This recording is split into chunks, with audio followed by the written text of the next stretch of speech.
Bonsoir tout le monde, j'espère que vous êtes bien, que vous allez bien, que vous êtes bien installés ou là vous êtes bien rentrés à la fin de cette journée du 3 novembre 2022. J'espère que pour celles et ceux qui étaient bloqués dans les embouteillages ont pu rentrer chez eux, si vous êtes à Alger ou dans l'une de ces grandes métropoles du monde où les embouteillages font partie de la vie quotidienne des habitants et des individus qui vaquent à leurs préoccupations. J'ai du mal un petit peu à commencer cette émission parce que je suis très triste quand je parle de ce sujet et je suis un peu déstabilisé. C'est le sujet des relations algéro-marocaines qui me rend très triste.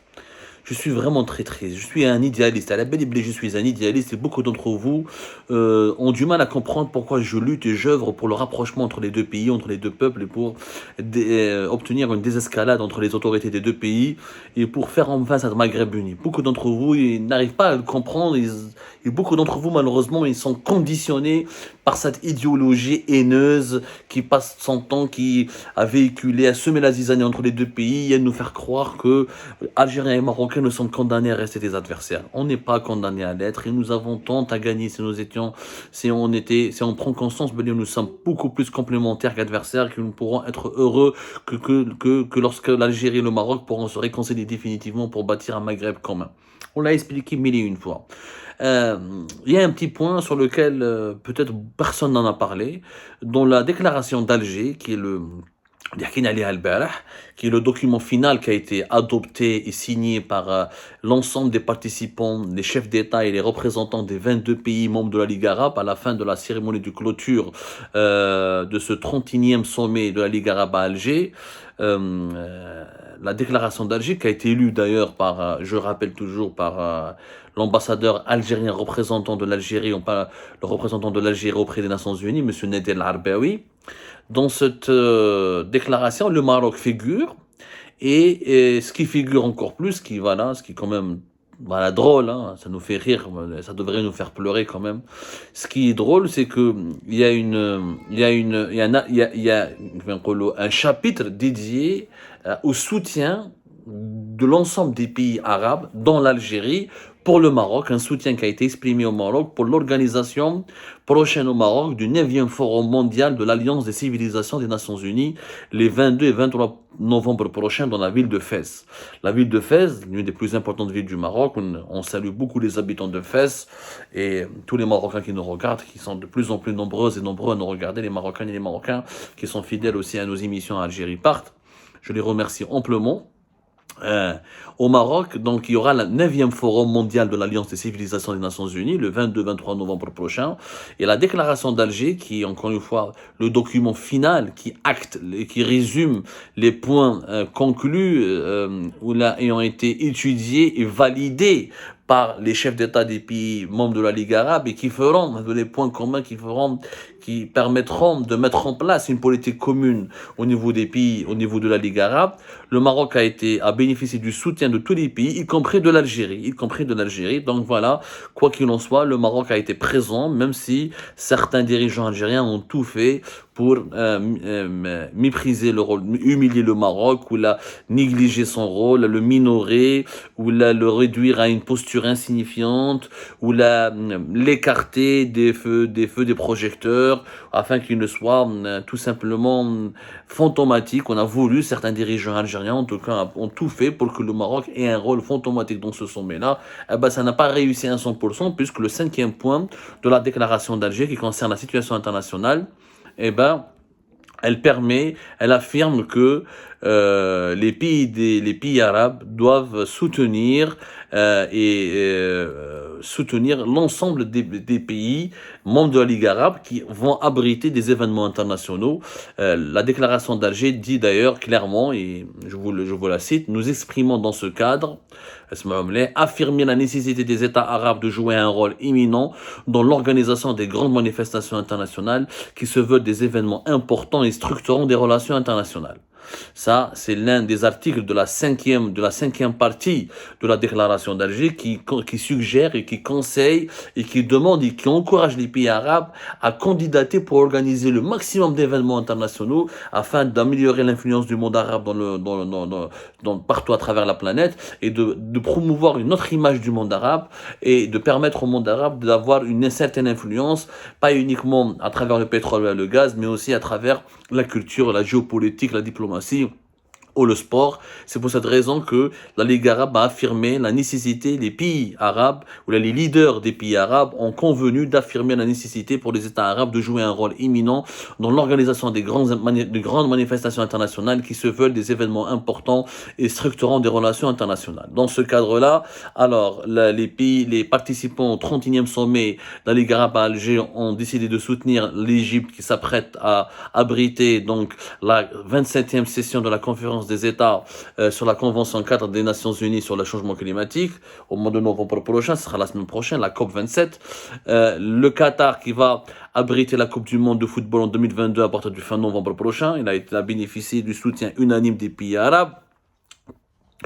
D'ailleurs les pays membres qui ont participé au sommet d'Alger, au sommet de la Ligue arabe, ont dénoncé vigoureusement les campagnes diffamatoires à l'égard du Qatar, et le Qatar a bénéficié du soutien unanime et de la solidarité des pays arabes. Le Qatar fait l'objet effectivement de plusieurs campagnes de critiques, et plusieurs médias occidentaux et pays occidentaux veulent boycotter cette Coupe du Monde, où il reproche au Qatar de ne pas respecter les droits de l'homme, le droit des travailleurs migrants, et d'avoir violé plusieurs libertés publiques et civiques. Et cette Coupe du Monde est souvent appelée la Coupe de la honte, la Coupe du Monde de la honte en Occident, et les pays arabes ont décidé de manifester leur solidarité avec le Qatar. Il y a aussi donc notre soutien au Royaume du Maroc qui accueillera le 9e Forum mondial de l'Alliance des civilisations des Nations Unies les 22 et 23 novembre dans la ville de Fès. C'est un événement qui est important, qui aura lieu dans le monde arabe. Cet événement, a été obtenu par le Maroc à la fin du mois de septembre 2022, lorsque le chef de la diplomatie marocaine Nasser Bourita a rencontré Miguel Ángel Moratinos, qui est le secrétaire général de l'Alliance des civilisations des Nations Unies, qui est une organisation importante des Nations Unies concernant le dialogue de la culture et la promotion de la tolérance et le rapprochement des différentes cultures à travers le monde. D'ailleurs, la ville de Fès a été choisie selon cette organisation internationale en raison de son caractère ancestral et de son symbolisme spirituel. Ça, c'était Miguel Ángel Moratinos. La prochaine édition du forum traitera de nombreux enjeux transversaux et mondiaux avec un accent particulier sur l'Afrique, un continent qui n'occupe pas la place qui lui revient en matière d'action collective et de mobilisation mondiale. L'objectif de cet événement est de lutter contre le fondamentalisme à travers le dialogue culturel, interculturel et interreligieux, le contexte mondial actuel marqué par la montée en puissance de l'extrémisme violent, du terrorisme et de l'exxénophobie. C'est ce que dit Miguel Ángel Moratinos, qui s'était réjoui donc à ce que le Maroc organise cet événement du forum, la 9e édition du Forum de l'Alliance des civilisations des Nations Unies, un événement culturel très important, et nous souhaitons à nos amis marocains plein de réussite et plein de succès pour l'organisation de cet événement. Je rappelle qu'un officiel marocain, qui est le ministre de la Justice marocaine, à peine une semaine avant l'organisation du sommet de la Ligue arabe à Alger, il avait adressé ses félicitations à l'Algérie. Il avait d'ailleurs souhaité plein de réussite et beaucoup de succès à l'Algérie dans l'organisation de ce sommet de la Ligue arabe. Il est temps que nous, les Algériens, on renvoie l'ascenseur à nos amis marocains. On leur souhaite aussi la réussite de cet événement culturel international qui, j'espère, sera à la hauteur des attentes, et je suis sûr que la ville de Fès saura comment accueillir ses invités et ses hôtes pour promouvoir le dialogue interreligieux et la culture de la tolérance dans le monde entier.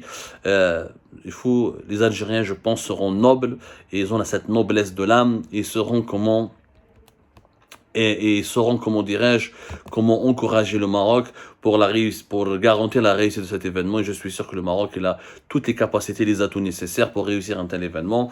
L'Algérie a réussi l'organisation du point de vue logistique, je ne parle pas du point de vue politique, du point de vue logistique, du point de vue diplomatique, du point de vue purement matériel. L'Algérie a organisé un beau sommet de la Ligue arabe à Alger. Ça a été vraiment une réussite sur le plan logistique, sur le plan préparatif et organisationnel.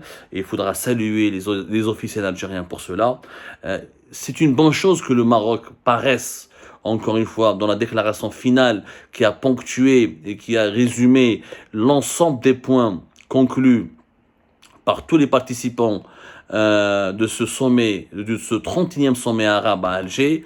La déclaration d'Alger aussi, elle affirme que les pays arabes soutiennent les Émirats arabes unis qui se préparent à abriter la 28e session de la conférence des États partie à la Convention cadre des Nations unies sur les changements climatiques. Ce sera la COP28, elle sera aux Émirats, la COP27 sera en Égypte, la COP28 sera aux Émirats. Et Riyad, la capitale de l'Arabie Saoudite, elle est candidate pour accueillir l'Expo universelle 2023. Elle est candidate et on espère que nos amis saoudiens aussi vont vont gagner cette course pour l'organisation de la foire la plus connue et la plus célèbre dans le monde. La COP28 sera organisée en 2023 et non pas en 2022.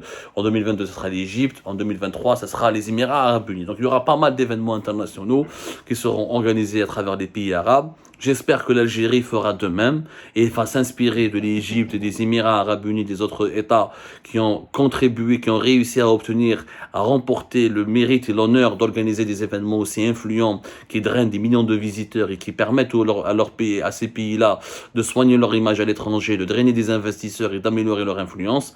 L'Algérie devrait s'organiser sur cette voie, devrait s'engager plutôt sur cette voie.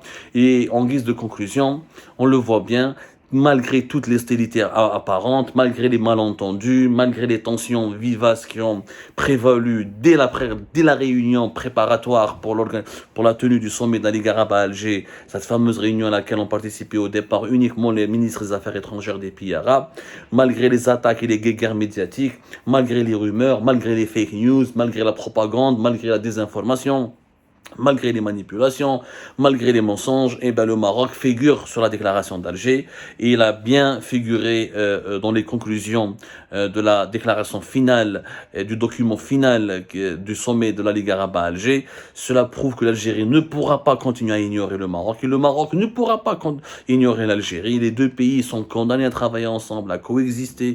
Les deux pays font partie d'un bloc géopolitique, géographique et historique qui les condamne, qui les oblige à cohabiter ensemble, main dans la main. Un jour, l'Algérie et le Maroc vont se réconcilier et un jour ils comprendront que tout ce temps perdu depuis les années 60 jusqu'à aujourd'hui a été un monumental gâchis.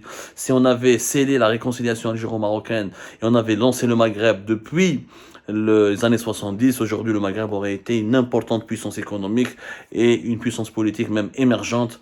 Malheureusement, beaucoup de gâchis. Il est temps peut-être de tourner la page et de tirer les enseignements. C'était une note positive pour rassurer un peu nos amis marocains le Maroc était bel et bien présent sur la déclaration d'Alger.